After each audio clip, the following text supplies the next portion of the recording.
Hello and welcome friends to be topper. So आज जो topic हम लोग कवर करने वाले हैं उसका नाम है ह्यूमन एलिमेंट्री कैनाल।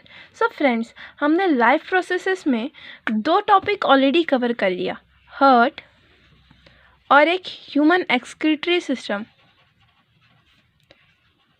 और अब जो टॉपिक हम लोग कवर करने जा रहे हैं वो है human alimentary canal. So friends, हमारे लाइफ प्रोसेसेस चैप्टर में यही तीन जो आपके पैरा हैं बहुत मेजर और बहुत ही मेन पैरा हैं जो ज़्यादा मार्क्स रखते हैं, जिनमें ज़्यादा मार्क्स के क्वेश्चन आते हैं। अगर आपने हार्ट वाला या ह्यूमन एक्सक्रीटरी सिस्टम वाला वीडियो नहीं देखा है तो प्लीज़ आप जाके देख लो। इसमें मैंने गारंटीड फुल मार्क्स दिए हैं और मैं इसमें भी यही करने वाली हूँ। मैं आपको सारे क्वेश्चन आंसर जो इम्पोर्टेंट है वो भी बताऊँगी और कैसे लिखना है वो भी बताऊँगी बोर्ड एग्ज़ाम्स में। और प्लीज़ चैनल को लाइक और सब्सक्राइब मत करना बिल्कुल मत भूलिएगा। सो आइए जल्दी जल्दी हम लोग अपने टॉपिक की तरफ बढ़ते हैं। सो गाइस, ये जो आप फिगर देख रहे हो ना, ये जो डायग्राम देख रहे हो, ये है human alimentary canal. Alimentary canal, ये दिस वर्ड, ये ना बहुत ही लंबा है। You can look at from here. It started from mouth, ये माउथ से स्टार्टेड है और कहाँ ख़त्म है, यहाँ एनस पे आके ख़त्म है। सो अब हम लोग इसके बारे में बातें करेंगे कि भाई ये कैसे कैसे इसमें काम होता है, कौन कौन से ऑर्गन्स हैं और क्या क्या काम करते हैं वो लोग, कौन से एंजाइम प्रोड्यूस करते हैं। एंजाइम क्या होते हैं? एंजाइम ये क्या होता है? एंजाइम ये बायोलॉजिकल कैटलिस्ट है। बायोलॉजिकल कैटलिस्ट मैं बताती हूँ। सिर्फ अभी जैसे जैसे हम लोग आगे बढ़ते हैं वैसे वैसे आपको एंजाइम का डेफिनेशन मैं क्लियर करती हूँ। तो पहले हम लोग देखते हैं कि एलिमेंट्री कैनाल में है क्या क्या। तो सबसे पहले हमारे एलिमेंट्री कैनाल में माउथ है, बकल कैविटी। ये क्या करता है? ये जो काम करता है उससे कहते हैं इनटेक ऑफ फूड। क्या करता है? ये फूड को अंदर लेता है। जो भी आप खाते हो मुंह ही से खाते हो ना, ऐसा तो नहीं कि नाक से खा लिया या हाथ से खा लिया, ऐसा नहीं करते, हम मुंह से खाते हैं खाना। तो माउथ क्या करता है? माउथ एकदम की वाला काम करता है। जो ये सब काम हो रहा है ना, ये अंदर डाइजेशन का काम, ये बिना फूड के आए तो होगा नहीं। और फूड कहाँ से एंटर करता है? माउथ से। ये माउथ। माउथ क्या करता है? माउथ काम करता है इनटेक ऑफ फूड का। फिर उसके बाद आता है टंग। टंग क्या करता है? टंग क्या करता है? टंग जो होता है फूड को टेस्ट करता है, फूड को स्वेलो करने का काम करता है। और फूड को, जो हार्ड फूड होता है ना, उनको वो गीला भी करता है। कि भाई ये जो ईसोफेगस है ना, ये बहुत ही सेंसिटिव होती है, बहुत ही कोमल टाइप की होती है, कोमल होती है। अगर इसमें हार्ड फूड आ जाएंगे तो फिर क्या होगा? इसके दीवार से लड़ेंगे वो सब और ये फट जाएगा। तो इसलिए ये सब ना हो, इसीलिए टंग में ना सलाइवा सिक्रीट किया जाता है। सलाइवा कौन सिक्रीट करता है? यहाँ टंग के पीछे अपना मुंह खोलोगे ना तो एक ये ऐसा कुछ दिखेगा, इसे हम सलाइवरी ग्लैंड कहते हैं। सलाइवरी ग्लैंड कहते हैं। ये जो एंजाइम जो ये प्रोड्यूस करता है फूड को डाइजेस्ट करने के लिए, डाइजेशन माउथ से ही स्टार्ट होती है। ये जो एंजाइम प्रोड्यूस कर रहा है इसको हम कहते हैं सलाइवरी एमिलेस। Salivary amylase. ये क्या करता है? स्टार्च, जो फूड में आपके स्टार्च होता है ना, उसको सिंपल शुगर में कन्वर्ट करने का काम करता है। तो ये एंजाइम होते हैं। एंजाइम क्या होते हैं? ये बायोलॉजिकल कैटलिस्ट होते हैं जो हमारे फूड को सिंप्लीफाई करने में मदद करते हैं। स्टार्च बहुत ही कॉम्प्लेक्स फॉर्म है शुगर का, जिसको ये यहाँ पे सलाइवरी एमिलेज जो कि एक एंजाइम है उसको सिंप्लीफाई करने का काम कर रहा है। तो एंजाइम को हम लोग बायोलॉजिकल कैटलिस्ट कहते हैं। ये क्या काम करते हैं? ये फूड को सिंपल करने का काम करते हैं। हम लोग पढ़ा। फिर ये क्या करता है? यहाँ पे देखिए स्टार्च का ब्रेकडाउन हो गया, माउथी में स्टार्च ब्रेकडाउन हो गया। आप रोटी खाइए, उसको खूब देर तक च्यू करिए तो वो आपको ऑलरेडी मीठी लगने लगेगी। क्यों लगने लगेगी? क्योंकि उसमें जो प्रेजेंट स्टार्च है ना, उसको सलाइवरी एमिलेस ने सिंपल शुगर में कन्वर्ट कर दिया है। तो पहला डाइजेशन स्टार्च का तो यहीं हो गया। और क्या कर दिया इसने? फूड को गीला कर दिया, फूड को सॉफ्ट कर दिया। अब फूड क्या होगा? वो ईसोफेगस के थ्रू जा रहा है। ईसोफेगस कैसे फूड को पास कर रहा है? तो ये पेरिस्टाल्टिक मूवमेंट कर रहा है। क्या कर रहा है? ये पेरिस्टल्टिक मूवमेंट कर रहा है। ये क्या होता है? सो फूड ऐसे ही तो पास नहीं हो जाएगा अपने से, इसमें ईसोफेगस में ना मसल्स जो प्रोड्यूस रहते हैं, ये जो मसल्स का हमें पता है बॉडी मसल्स होते हैं। सो ईसोफेगस में जो महसूस होता है ना, वो जैसे हमने हर्ट में पढ़ा था कि कॉन्ट्रैक्ट करते हैं और रिलैक्स करते हैं आर्टरीज और वेन, वैसे ही यहाँ इसके मसल्स जो होते हैं ना कॉन्ट्रैक्ट और रिलैक्स करते हैं, रिदमिक एक मोशन करते रहते हैं कॉन्ट्रैक्ट और रिलैक्सेशन का, जो ना ये जो फूड है इसको पुश करता है फॉरवर्ड, आगे की तरफ पुश करते जा रहा है, जिस वजह से फूड नीचे आ रहा है। और नीचे आते आते कहाँ आ रहा है? ये स्टमक में आ रहा है। और ये देखो ये पहुंच गया स्टमक में। ये बीच में क्या है? ये है डायफ्रागम। डायफ्रागम क्या है? जब हम सांस लेते हैं ना तो हमारी रिब केज ऊपर उठ जाती है और ये फ्लैट हो जाता है डायफ्रागम। इसकी मदद से क्या होता है कि जितना ज़्यादा से ज़्यादा हो सके हम लोग ऑक्सीजन ले लेते हैं, एयर ले लेते हैं।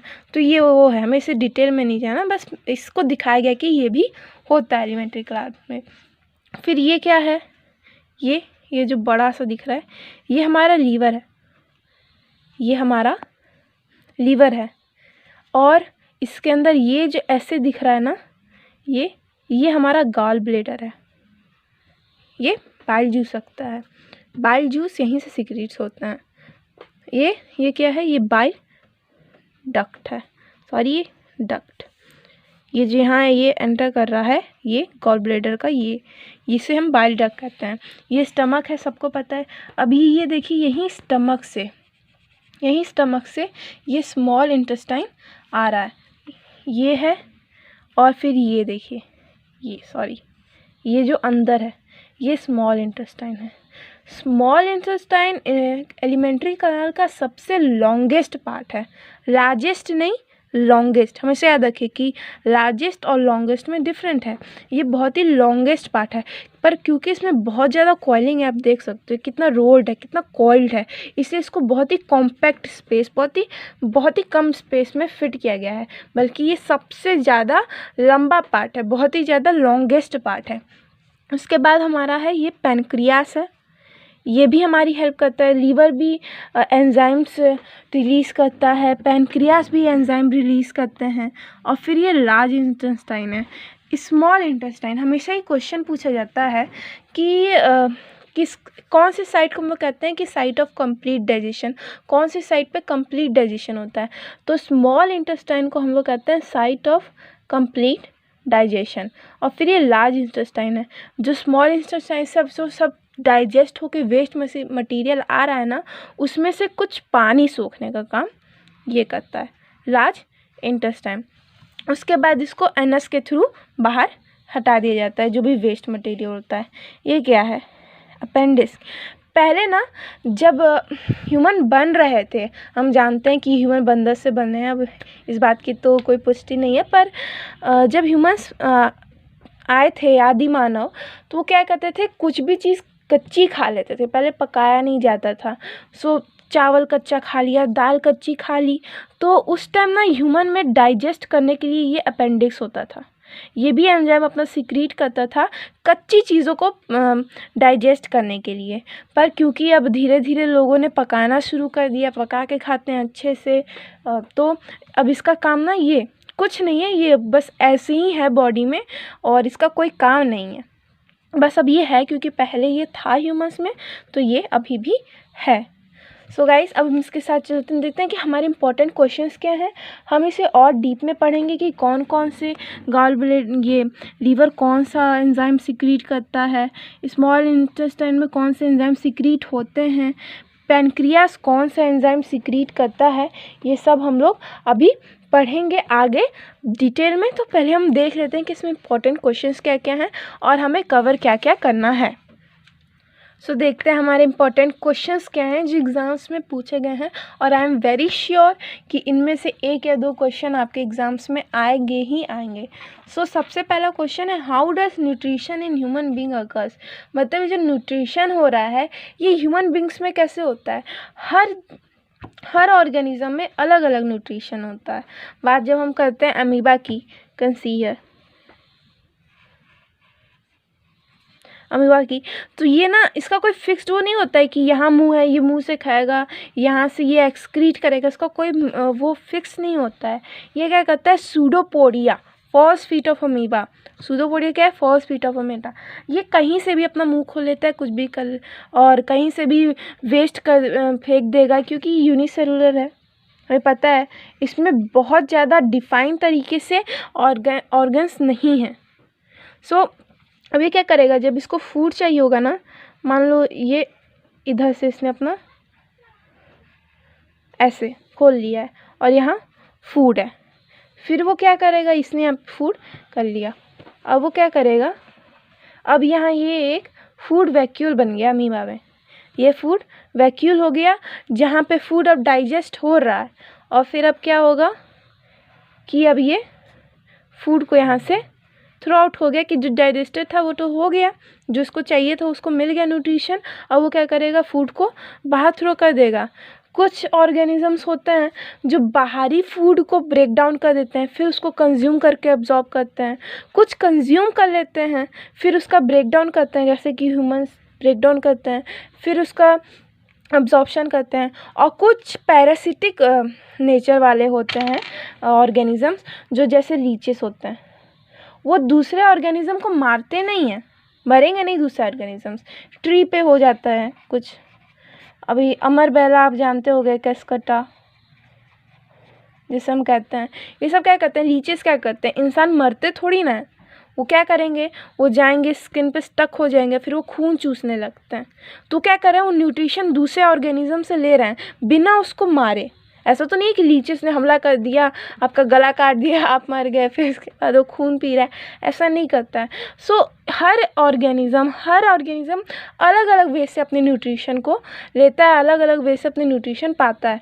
सो हमको बात करना है कि ह्यूमन बींग्स कैसे पाते हैं अपने न्यूट्रिशन, और क्या करना है, हु हैव लॉन्गर स्मॉल। हाँ गाइस, ये बहुत ही इंपॉर्टेंट क्वेश्चन है, बहुत बार ये क्वेश्चन पूछा गया है। So who have longer small intestine, herbivorous की जगह कभी कभी डियर भी लिख के आ जाता है, या और कार्निवोरस की जगह कभी कभी टाइगर भी लिख के आता है। सो किसके पास लॉन्गर स्मॉल इंटेस्टाइन है, ये पूछा जाता है। सो मैं आपको बता दूं कि हर्बीवोरस के पास लॉन्गर स्मॉल इंटेस्टाइन होता है, इनके पास लार्जर स्मॉल इंटेस्टाइन होता है। क्यों होता है, क्योंकि ग्रास खाते हैं जिसमें सेल्यूलोज प्रेजेंट होता है, और सेल्यूलोज को डाइजेस्ट करने के लिए इनके पास लंबा स्मॉल इंटेस्टाइन होता है। जबकि कार्निवोरस क्या होता है, ये मीट खाते हैं, और मीट बहुत ही ईजिली डाइजेस्ट हो जाता है, इसलिए इनके पास हर्बीवोरस के कंपैरिजन में छोटा इंटेस्टाइन होता है। मतलब स्मॉल इंटेस्टाइन ज़्यादा लंबा नहीं होता, छोटा होता है, इनके कंपैरिजन में छोटा होता है। सो ये नहीं कि इनके पास छोटा ही होता है, हर्बीवोरस के कंपैरिजन में इनके पास छोटा स्मॉल इंटेस्टाइन होता है, हर्बीवोरस के पास लार्ज स्मॉल इंटेस्टाइन होता है, मतलब बहुत लंबा होता है वो। अब हम और क्या डिस्कस करेंगे, टाइप्स ऑफ न्यूट्रिशन। कितने टाइप्स ऑफ न्यूट्रिशन है, जो मैंने अभी आपको बताया ना कि कुछ बाहर अपने बॉडी के बाहरी फूड को ब्रेक डाउन कर देंगे, उसको तोड़ देंगे, फिर उसको अब्जॉर्ब करेंगे। सो ये सब हम इसमें देखेंगे डिटेल में। और हम क्या देखने वाले हैं, different organism adopt different strategy of nutrition support this statement. जो डिफरेंट ऑर्गेनिज्म होते हैं ना, वो डिफरेंट स्ट्रेटजी ऑफ न्यूट्रिशन को अडॉप्ट करते हैं, कि अमीबा अपने स्ट्रेटजी से फूड कंज्यूम कर रहा है, ह्यूमन अपने स्ट्रेटजी से करेंगे फूड कंज्यूम, और कार्निवोर्स अपने स्ट्रेटजी से फूड कंज्यूम करेंगे, फंगाई अपने स्ट्रेटजी से फूड कंज्यूम करेंगे। यही तो वो सब हम देखेंगे कि कैसे करते हैं, और इसी को हमको सपोर्ट करना है। तो हम सपोर्ट कैसे करेंगे स्टेटमेंट को, ये स्टेटमेंट हमें लिख के देगा, या तो हमें ये देगा कि आप बताइए कि ये कैसे होता है, डिफरेंट ऑर्गेनिज्म क्या डिफरेंट स्ट्रेटजीज यूज़ करते हैं, अगर यस करते हैं तो बताइए कौन कौन क्या करता है, एग्जांपल्स दीजिए। और अगर ऐसे देगा तब भी हमें इसमें एग्जांपल्स ही देना है जो हम दे के बताएंगे। तो आइए हम देखेंगे कि इन क्वेश्चंस को कैसे अटेम्प्ट करना है। अब सबसे पहले ये जो हमारा क्वेश्चन था ना कि टाइप्स ऑफ न्यूट्रिशन, ये जो क्वेश्चन हमारा था टाइप्स ऑफ न्यूट्रिशन, तो न्यूट्रिशन बेसिकली 2 टाइप्स के होते हैं, एक ऑटोट्रॉफिक न्यूट्रिशन होता है और एक हेटरोट्रॉफिक न्यूट्रिशन होता है। हम लोग इस वीडियो में इस न्यूट्रिशन के बारे में पढ़ रहे हैं।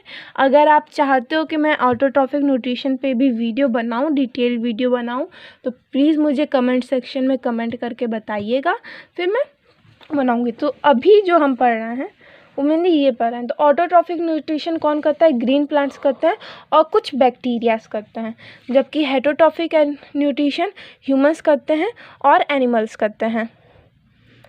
Okay, coming on heterotrophic nutrition. So क्या होता है कि different organism adopt different strategies of nutrition.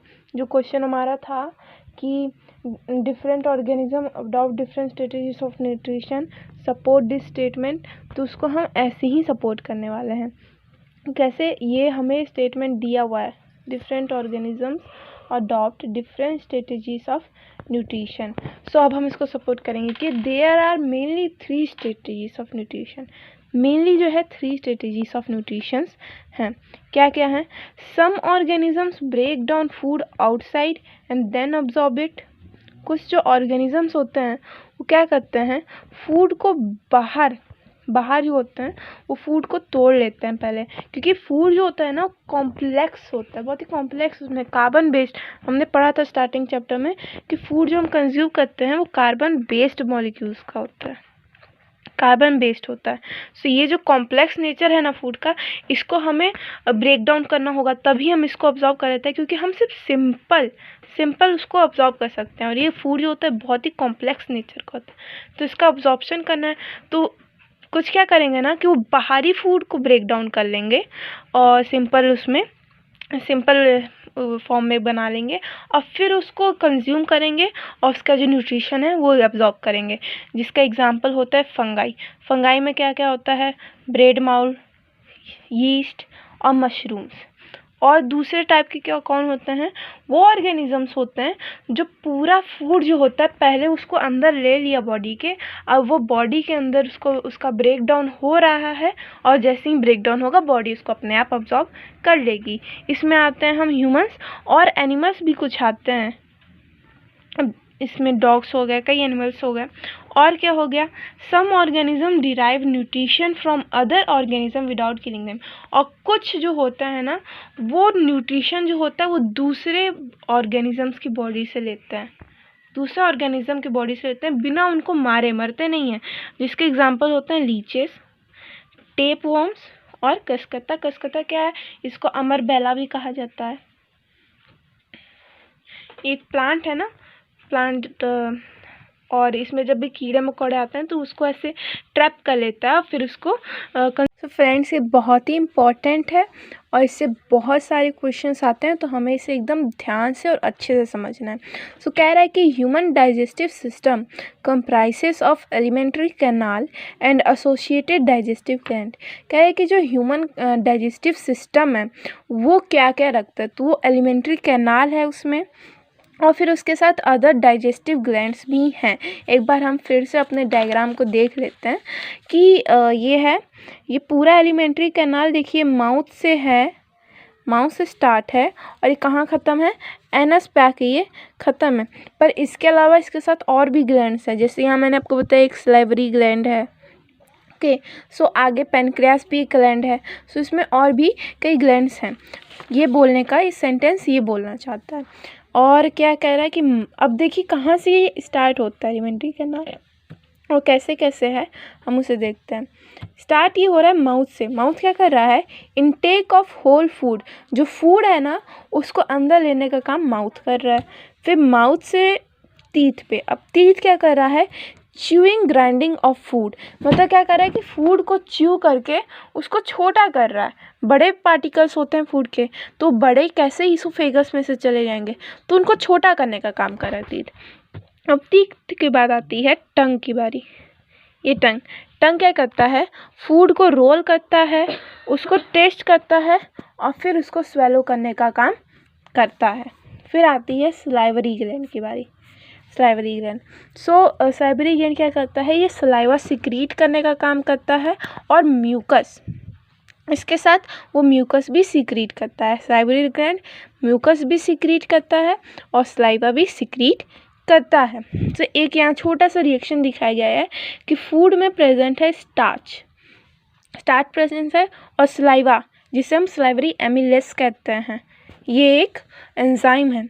वो क्या कर रहा है, वो रिएक्ट कर रहा है इस पे, स्टार्च पे वो रिएक्ट कर रहा है, और फिर उसके बाद ये शुगर को, ये स्टार्च को शुगर में चेंज कर दे रहा है। इसका सबसे बेस्ट एग्जांपल जो प्रैक्टिकली आप ले सकते हो, आप एक रोटी का पीस लो और फिर उसको खूब देर तक च्यू करके अच्छे से खाओ, आपको कुछ देर बाद खुद ही वो मीठा मीठा सा लगने लगेगा।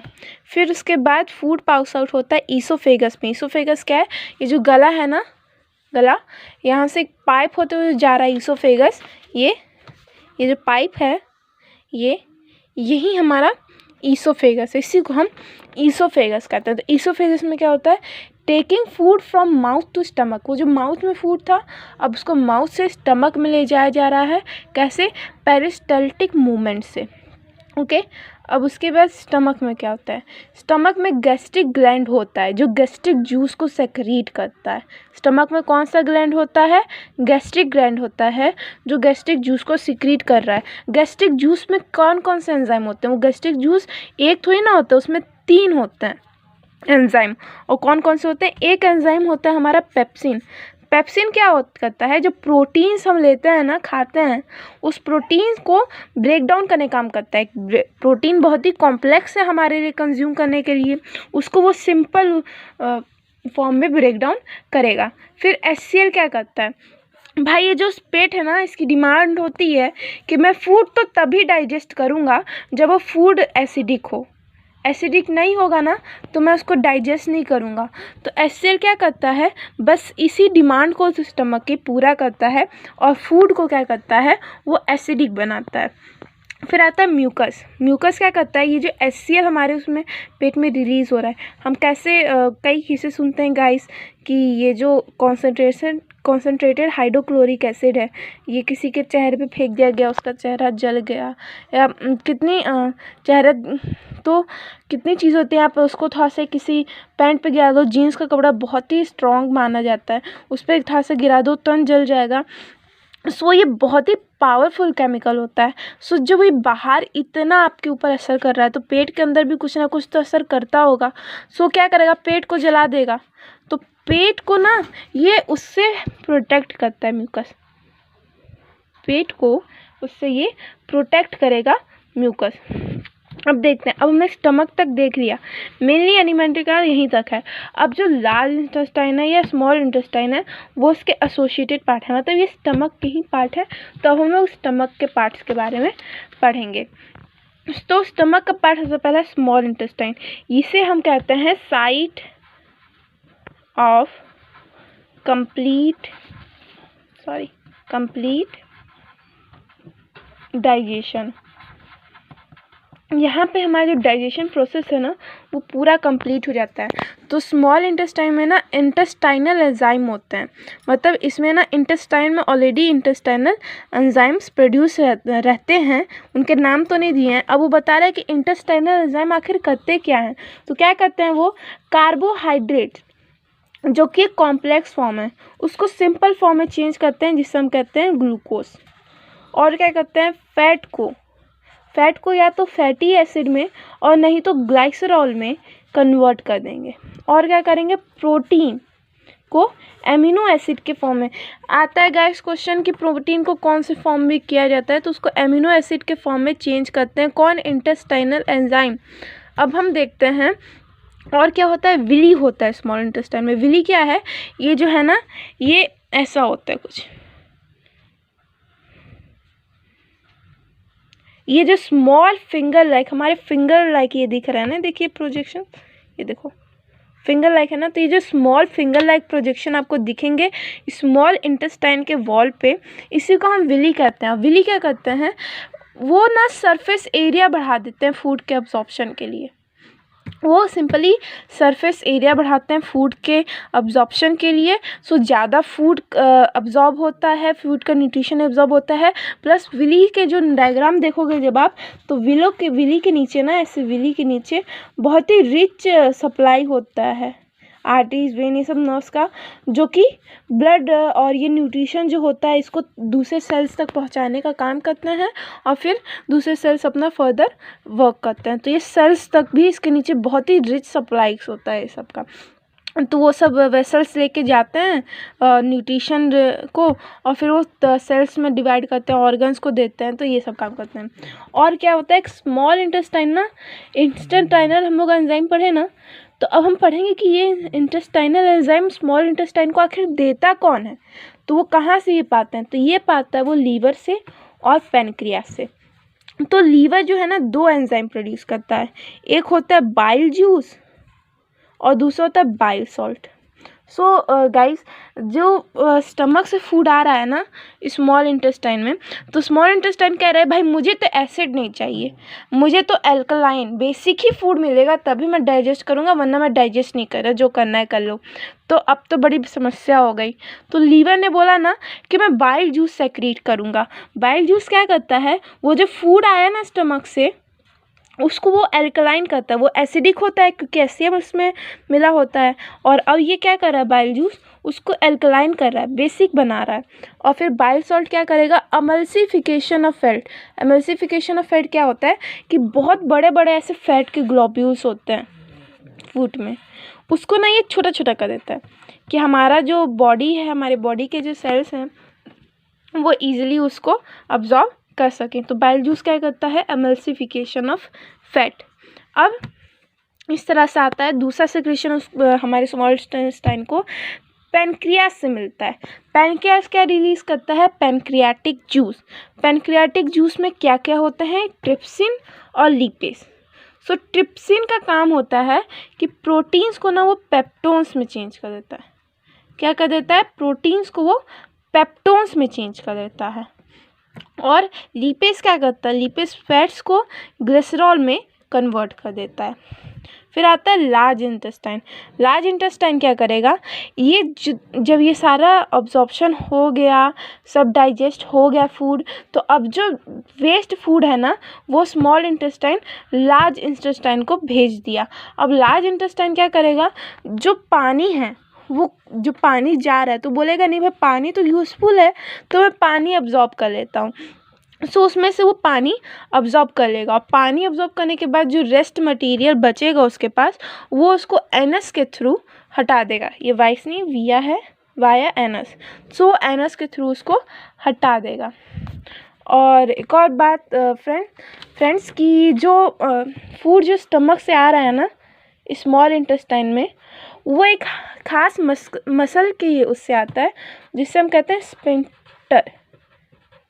स्फिंक्टर मसल्स को कहा जाता है। ये मसल हेल्प करता है फूड के पास आउट होने में स्टमक से स्मॉल इंटेस्टाइन में। तो अगर आपके एग्जाम्स में आए ये क्वेश्चन कि कैसे आता है, तो हम लिखेंगे कि स्फिंक्टर मसल होता है जो फूड को स्टमक से स्मॉल इंटेस्टाइन में लेके जाता है। सो गाइस, इसी के साथ हमारा चैप्टर यहाँ कंप्लीट हुआ है। और चैप्टर में करिए, हमारा टॉपिक यहाँ कंप्लीट होता है। और हमने लाइफ प्रोसेसेस चैप्टर के ऑलमोस्ट 3 मेजर टॉपिक्स जो थे उनको कवर कर लिया है, हर्ट वाला और एक्सक्रीशन वाला, और अभी हमने जो कवर किया है एलिमेंट्री कैनाल वाला। अगर आपने मेरे दोनों हर्ट वाले और एक्सक्रीटरी सिस्टम वाले वीडियोस नहीं देखे हैं, सो प्लीज़ जाके उन्हें देख लीजिए। और all the best for your board exams and take care.